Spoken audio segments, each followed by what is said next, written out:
Hello everyone, hope you're having a great day today. We're going to be talking about Genesis chapter 6.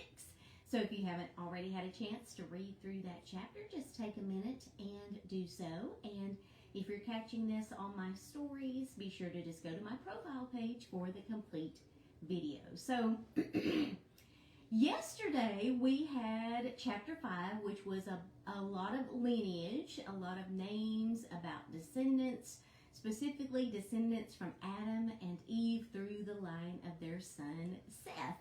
And today we are going to talk a little about the flood. We've all heard of Noah's Ark and the flood. And this chapter deals with why the flood happened. So this chapter deals with the sin of the people and God's decision to flood the earth. I want you to think about something. Did you know that it really grieves God or bothers God when his children are sinful? So for those of you who have children, think about if you've ever had a child who's maybe gone astray or gone down the wrong path. How did that make you feel? Did it grieve you or bother you or worry you?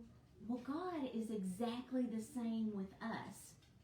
And today, wickedness and sin and evil in the world still grieves God.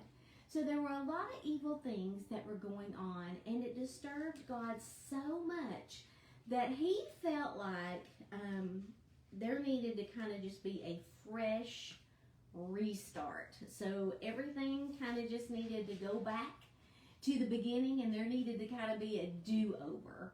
So God did find Noah, who for the most part was blameless and was trying to live a rightful life. And God gave Noah instructions to build this ark and to prepare for this flood coming. And something interesting to think about in terms of Noah.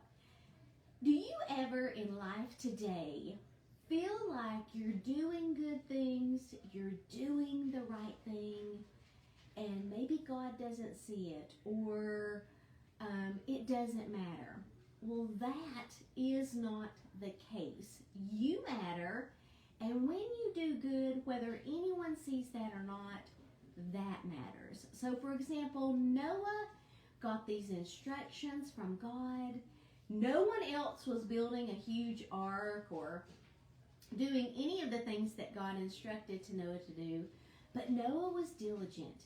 He went to work, he put his head down, he did what he knew was right, and God saw that. God saw that, he recognized that, and he kept Noah and his family safe during the entire flood.